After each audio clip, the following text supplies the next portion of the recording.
Good morning. అస్సలాము అలైకుం. చాలా దరిద్రమైన పరీక్ష నిర్వహణ 2024-25 ఎలా అంటారా?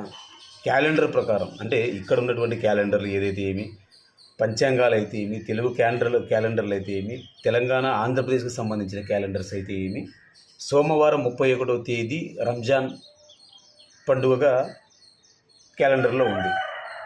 పరీక్ష నిర్వహణ జరిగేటప్పుడు, పరీక్ష టైం టేబుల్ రిలీజ్ చేసేటప్పుడు విద్యాశాఖ మంత్రి తప్పకుండా ఇవన్నీ చూసుకొని టైం టేబుల్ రిలీజ్ చేసి ఉంటారు.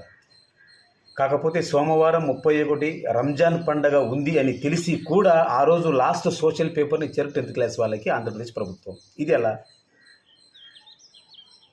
ఎంతవరకు సమంజసం ఇది? ఆదివారం 30 ఉగాది సరిపోయింది, వాళ్ళకు సండే పండగ వచ్చినట్టు వాళ్ళకు వచ్చింది, ఓకే. మరి 31వ తేదీ రంజాన్, మీరు ఎగ్జామ్స్ రాస్తారా? సంవత్సరానికి ఒకసారి వచ్చే రంజాన్లో ఒక 10 నిమిషాలు నమాజ్ చదవడానికి వెళ్తారా? తల్లిదండ్రులు సఫర్ అవుతారు, విద్యార్థులు సఫర్ అవుతారు, ఎంతోమంది ఇన్విజిలేటర్లు ఉంటారు, తద్వారా జనాలు సఫర్ అవుతారు. ఇది ఎంతవరకు సమంజసం విద్యాశాఖ మంత్రి గారు?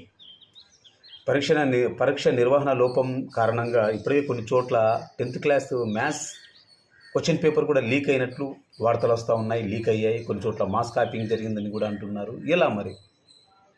మీరు మటుకు ఎంతో విజన్తో ముందుకెళ్తున్నామని అంటారు. ప్రతి చిన్న విషయానికి అది ఆర్థిక విధ్వంసం అంటూ, వ్యవస్థ లోపాలంటూ, వ్యవస్థల ధ్వంసం అంటూ, 10 రూపాయలు చిల్లిగవ్వ కూడా మా దగ్గర లేదంటూ, ఇంకొక ఆయన ఒక అడుగు ముందుకేసి సున్నాని కూడా మా దగ్గర డబ్బులు లేవంటూ, రకరకాలుగా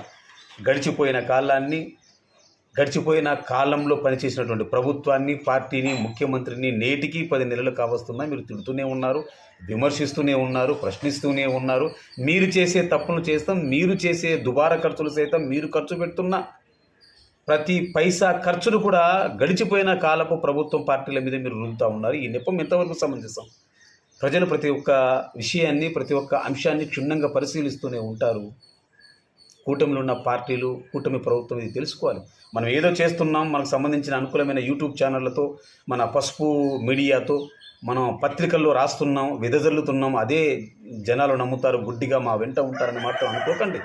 మీరు పత్రికలు చదువుతారు, ఇతర పత్రికలు చదువుతారు, యూట్యూబ్ చూస్తారు, ఫేస్బుక్ చూస్తారు, సోషల్ మీడియా చూస్తారు, అన్ని పత్రికలను, టీవీలను చూస్తూనే ఉంటారు, చదువుతూనే ఉంటారు.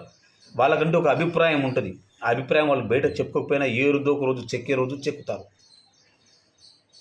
ఈ సంవత్సరం 10వ తరగతి పరీక్షల నిర్వహణ పూర్తిగా అస్తవ్యస్తం, గందరగోళం. పరీక్ష నిర్వహణ సరిగా చేయలేదు కూటమి ప్రభుత్వం, ఇది ఫ్యాక్ట్.